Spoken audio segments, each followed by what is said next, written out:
Hey, it is Micolle, and today we're going to tackle the regression model. So first, let's define first what is regression model. It includes many techniques for modeling and analyzing several variables when the focus is on the relationship between a dependent variable and one or more independent variables. It helps one understand how the typical value of the independent variable changes when any one of the independent variable is varied, while the other independent variables are held fixed. Regression analysis is widely used for prediction and forecasting, where it uses substantial overlap with the field of machine learning.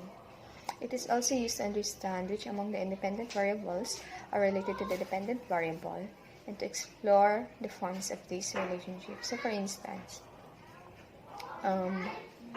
kapag ba mataas ang accounting anxiety niya o kaya natatakot siya sa accounting, does that mean na babagsak siya sa kursong accounting? O kaya, kapag ba sa sobrang love niya sa accounting, mataas yung confidence niya, does that mean napapasa talaga siya sa accounting?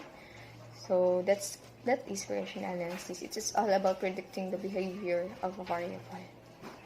So, in regression model, it involves different variables. So, first is the unknown parameters, denoted as beta, the independent variable denoted as x, and the dependent variable denoted as y. A regression model relates to y equals to a function of x and b. So, in order to perform a regression analysis, the user must provide information about the dependent variable y. So, the n here represents the number of measurement, while the k represents the number of unknown parameter, okay, the number of beta.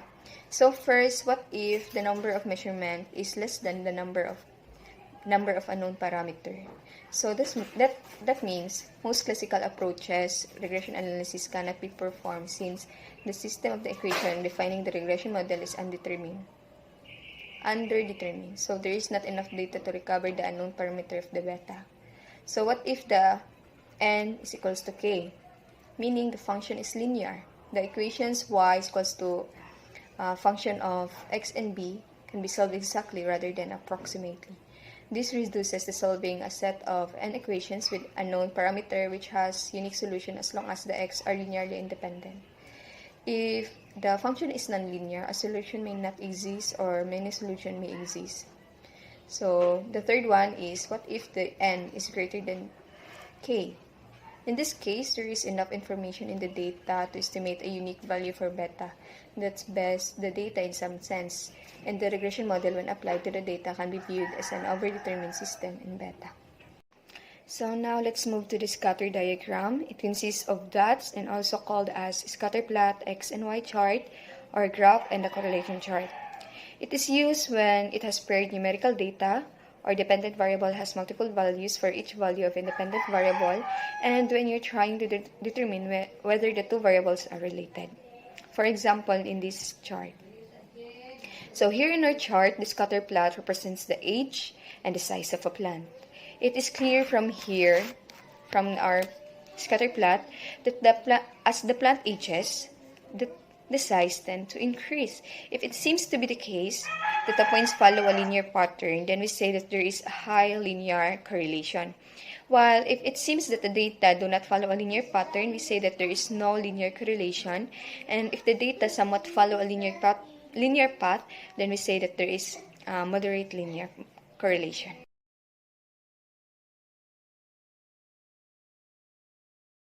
Now, let's talk about the simple linear regression. If we say simple linear regression, it has two main objectives. First is to establish if there is a relationship between the two variables. If we say relationship, we're going to talk about the positive relationship and the negative relationship. Positive relationship is if the independent variable and the independent variable tend to increase together. While the negative relationship, if the other one increases, the other one tend to decrease. So the second main objective of simple linear regression is to forecast new observation. What I mean here is if we can use what we know about the relationship to forecast an observed value, for example. If we know that our sales tend to grow over time, and we actually know how strong this relationship is, and we know how fast our sales grow, we could use the information to predict or to forecast what will be our sale for the next quarter. So, simple linear regression has a formula y is equals to a plus bx plus e, where y is the dependent variable, x is the independent, a as the intercept, b as the slope, and e as the residual error. For our example here in our chart, body weights represents the dependent variable and the height as the independent variable. So if we could use the equation to predict the weight, if we know an individual's height, in this example, if an individual height was 70 inches tall, we could predict that his weight to be 80 plus 2 times 70, which is the height of an individual, meaning his weight is 220 pounds.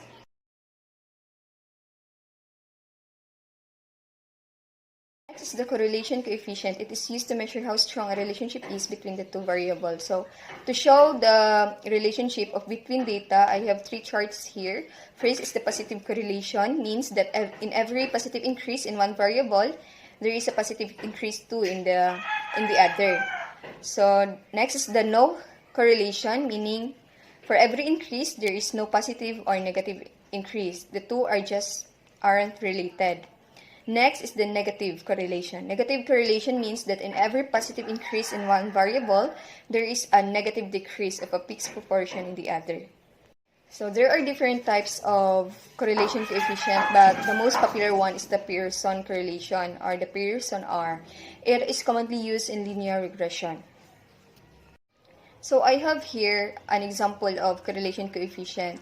So in our illustration, it shows that the sum of x is 247, the sum of y is 486, the sum of the product of x and y is 20,485, the sum of x squared is 11,409, and the sum of y squared is 40,022.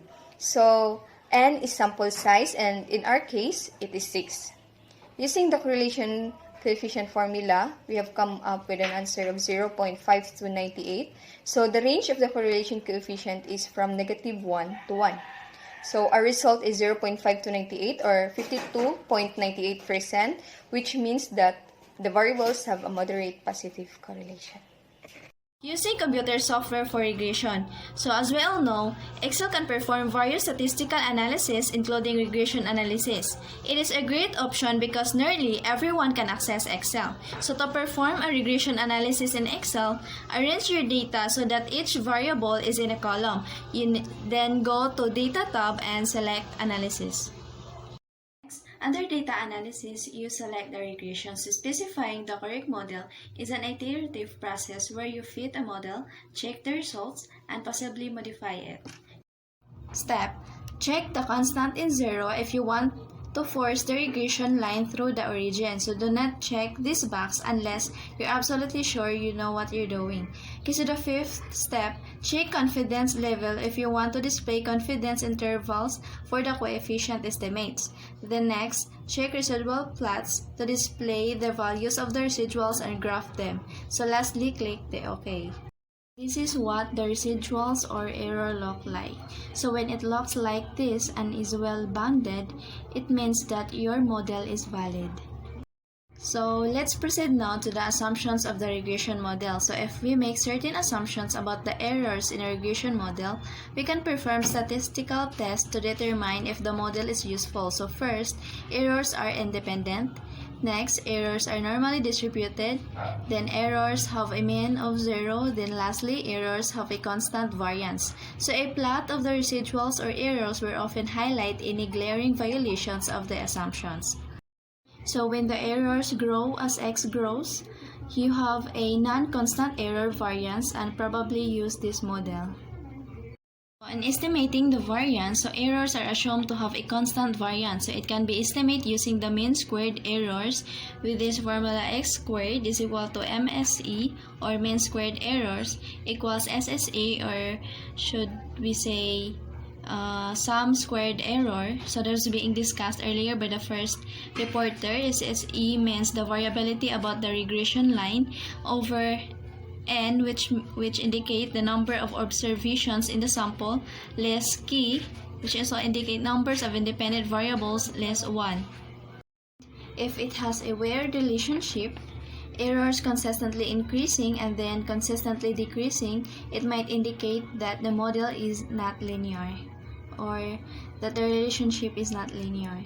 So let's have an example computation using the formula. So for a triple A construction, so it is a firm. So by the way, the numbers that was being indicated there is not constant. So that was just an example.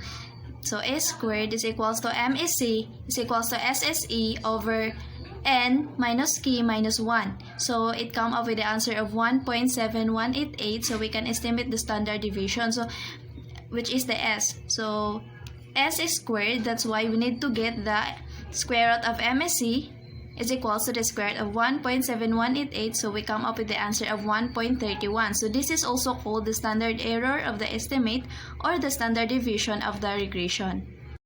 Next is testing the model for significance. When the sample size is too small, you can get good values for MSE or the mean squared errors and R squared, even if there is no relationship between the variables. Testing the model for significance helps determine if the values are meaningful. Then we do this by performing a statistical hypothesis test. So, testing the model for significance, when the sample size is too small, you can get good values for mean squared errors and R squared, even if there is no relationship between the variables. So, testing the model for significance helps determine if the values are meaningful. We do this by performing a statistical hypothesis test, or we can also use the F-test. When we say F-test in regression, compares the fits of different linear models. Unlike t-test, as I know that we are all familiar with t-test because it was being introduced to us during senior high school in statistics subject. So t-test that can assess only one regression coefficient at a time. So the F-test can assess multiple coefficients simultaneously. So the hypothesis for the F-test of the overall significance are as follows: the null hypothesis and the alternative hypothesis. So when we see null hypothesis, the fit of the intercept-only model and your model are equal. So by the way, a regression model that contains no predictors is what we call the intercept-only model. Okay, so next is the alternative hypothesis. The fit of the intercept-only model is significantly reduced compared to the model. So that is the alternative hypothesis.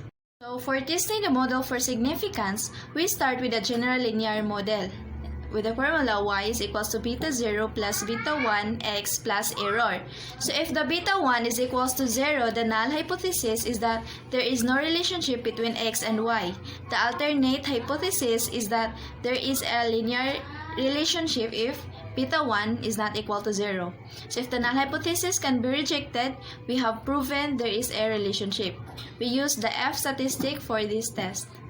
I will going to discuss further the use of F statistic in testing the model for significance. So the F statistic is based on the mean squared error and mean squared Giillado regression, or with the formula of MSR is equal to SSR over K. SSR is the sum squared Giillado regression, and K is the number of independent variables in the model. So F is equals to MSR over MSE. So the F statistic has 2 degrees of freedom. One of them is the K, the number of independent variables, so that is in the numerator, and the second degree of freedom for the denominator is N less K less 1. So N is the number of observations in the sample minus K, which is the independent variable, minus 1.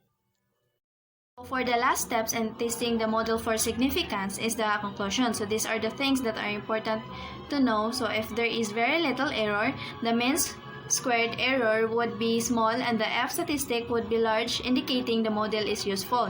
If the F statistics is large, the significance level or the p-value will be low, indicating it is unlikely this would have occurred by chance. So lastly, when the F value is large, we can reject the null hypothesis and accept that there is a linear relationship between x and y, and the values of the mean squared error and R squared are meaningful. So the steps in hypothesis test. So first, specify null and alternative hypothesis. So as what I said earlier, when beta 1 is equals to 0, that is a null hypothesis, meaning no relationship between x and y. And if beta 1 is not equal to 0, so there is a linear relationship and it is an alternative hypothesis. So next, select the level of significance. Common values are 0.01 and 0.05. So you just have to select. Then third, calculate the value of the test statistic using the formula F is equals to MSR over MSE. Fourth step, make a decision using one of the following methods. So A, reject the null hypothesis if the test statistic is greater than the F value from the table in Appendix D. Otherwise, do not reject the null hypothesis. So B, reject the null hypothesis if the observed significance level or p-value is less than the level of significance. Otherwise, do not reject the null hypothesis. So let's have a sample scenario or sample computation. So the first step is to specify null and alternative hypothesis. As what I said earlier, if beta 1 is equal to 0, there is no linear relationship, and if beta 1 is not equal to 0, there is a linear relationship exists. So for the step 2, we need to select a common values. So AAA construction, select 0.05. So for the step 3, we need to substitute the values to our formula. So to get the mean squared due to regression or MSR, so we need to divide SSR over the key. Key is the number of independent variables. So SSR is sum squared due to regression. So the value of SSR is 15.6250 divided by 1, which is the independent variable, the number of independent variables. So the answer is 15.6250, which is our MSR. So to get the F statistic, so MSR, which is the 15.6250, divide to MSE, which is the 1.7188. So the answer is 9.09. So the fourth step is reject the null hypothesis if the test statistic is greater than the F value. So to get the F value, we need to remember the 2 degrees of freedom, which is one of them is the K in the number of independent variable. Then the second is the degree of freedom for the denominator, which is the number of observations in the sample, or N, minus K, which is the independent variable, minus 1. So ito lang yung constant, N minus K minus 1. So yung mga numbers dyan, 6 minus 1, is just an example. So yung point ko lang dito is malaman natin paano gamitin yung formula. So the value of F associated with the 5% level of significance, which is makikita natin sa step 2, doon sa common value, the 0.05, and with degrees of freedom 1 and 4 is found in Appendix D. So 7.71 F value, F statistics is 9.09. So reject the null hypothesis because 9.09 is greater than 7.71. Analysis of variance or ANOVA table.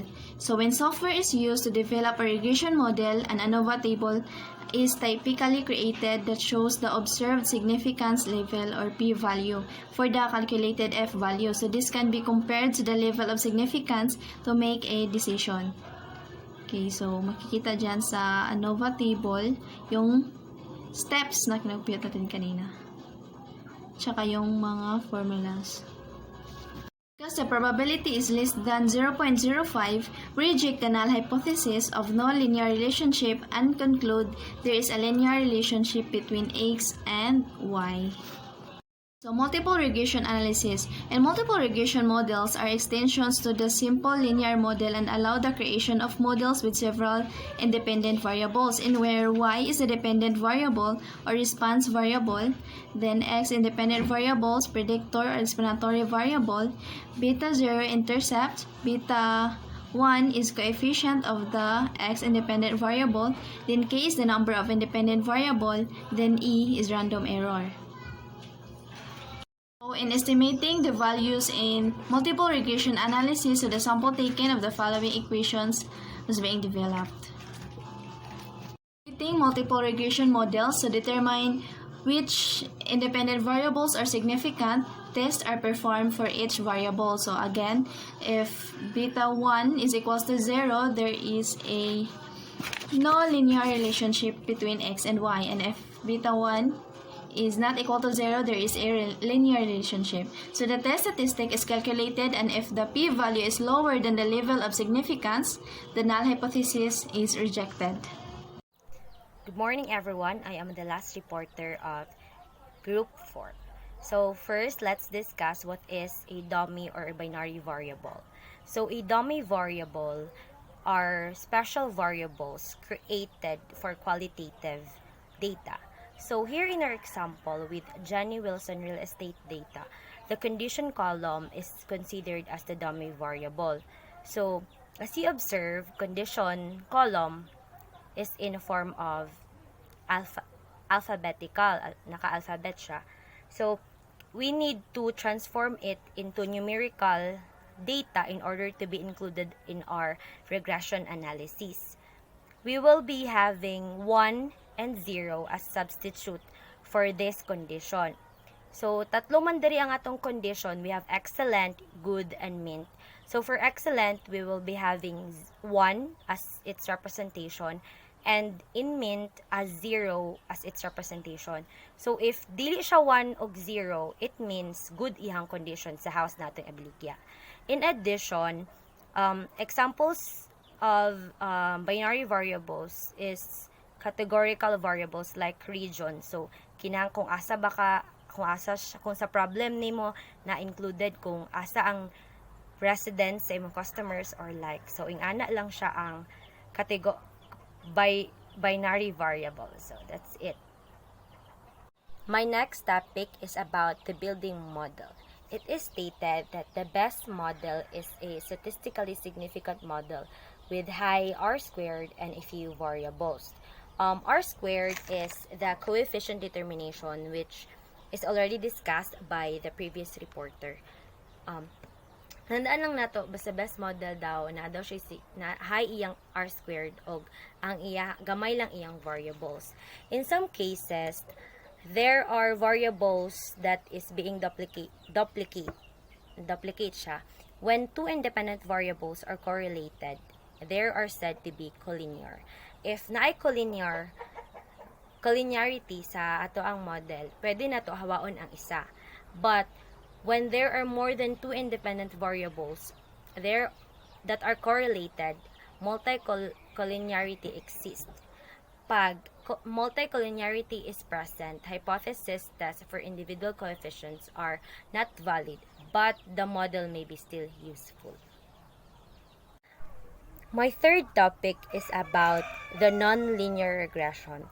It is a form of analysis in which data is fit to a model and then expressed as a mathematical function or a quadratic model. This kind of regression is more complicated than the linear one because the function is created through a series of approximation that may stem from trial and error. This kind of regression also relates to variables using a curves. It is a curve function of an x variable that is used to predict the y variable. In our picture, linear regression forms a straight line in our graph. On the other hand, the nonlinear regression forms a curved line sa ato ang graph. But there are instances wherein linear regression form a curved line in our graph. In these cases, the independent variable is squared or na siya exponent, maong maka-form siya og curved line sa ato ang graph. Si linear variable is constant siya and constant iyahang mga terms and as well as ang iyang parameters nga gi-times sa iyang independent variable. While si nonlinear, the added flexibility opens the door to a huge number of possible forms. So daghan kayo siya makater or makover si nonlinear regression. And it can fit an enormous variety of curves. Si nonlinear regression can be applied in a financial forecasting wherein the changes in financial prices creates nonlinear relationship. So di ba ang prices niya mag-change manggid na mga fair value mag-change siya. So dili siya constant over time. Also, it can be used in the prediction of population growth over time. My last topic is about the quotients and pitfalls of regression analysis. The first one is overfitting. It is including irrelevant information whose presence can complicate the analysis. due to overloading of data na itong i-add sa itong regression analysis, na-include na nato pati ang mga unnecessary information.